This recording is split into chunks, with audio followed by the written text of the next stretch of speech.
Good morning, good afternoon, good evening. I know there are people from all over. My name is Gita, and I grew up in India. So what you see on the map are the two rivers which are closest to me, especially the Godavari. My parents were both born on the Godavari River. They were both born in Rajahmundry, and my grandfather had a farm. So my early memories revolve around the River Godavari. So I know the value of water, especially in India. And so when I did get a chance to work in a company which focused on water, it really made me sort of wake up to the issues and also some of the solutions which we have. And I feel really fortunate that I had a chance to do that. So having said that, uh, let me go into the next. Just a very simple introduction to myself, because I'm sure you're all wondering who I am. I'm an engineer by training. I went to Andhra University in India and then came to the US for higher education. Though I'm an engineer by training and worked as an engineer for 9 years, I then switched to the dark side, I did my MBA, and I happened to sort of choose product management and innovation. That became more by choice, and I worked in many companies in these functional areas. I worked for very large companies like John Deere. I worked for startups like Phononic, which was my last job, and medium-sized companies like ADS, where I was just recently. The last few years, I've sort of dedicated my my I've been sort of leading a group that did wastewater management in the collection systems. That's in the pipes. And Smart Cover that Mary was talking about was definitely one of the companies we always look to as a competitor. And I mean, it's fantastic that they were bought by Badger, which is another great company.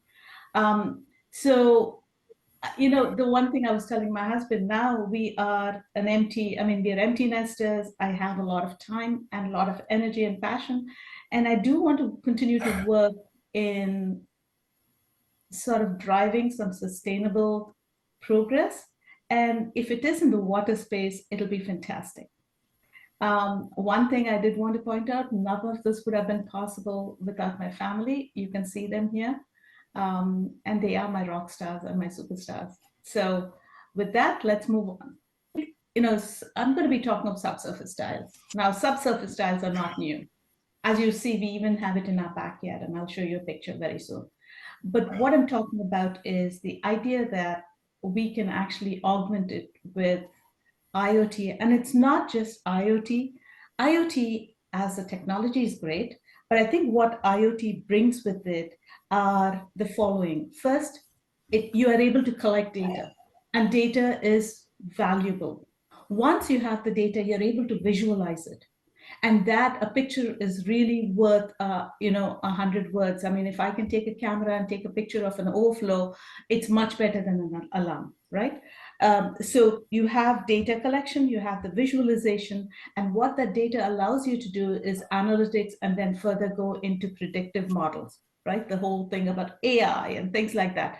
But all this starts with the ability for you to put a sensor somewhere remote, have a remote monitoring system, and then collect the data somewhere and then do something with the data. So, and I think what you're going to find is that, IoT, especially with the dropping costs, is a great way of augmenting a more traditional technology like subsurface tiles. Now, where can these be used? Now, whatever I'm showing here is not something which is absolutely new. There are use cases where this has been shown to be quite successful.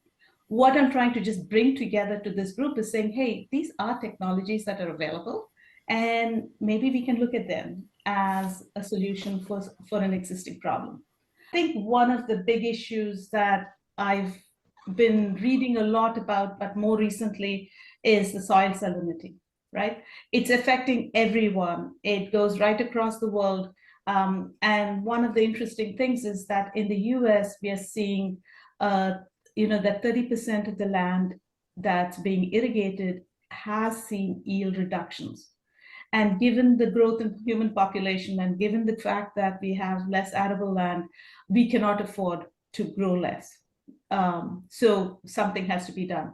The second thing is the groundwater replenishment. All the aquifers seem to be dying out, whether it is the one in Kansas, the one in California, and and they're draining out. They're really sort of drying out because of we're pulling out more than we are putting in.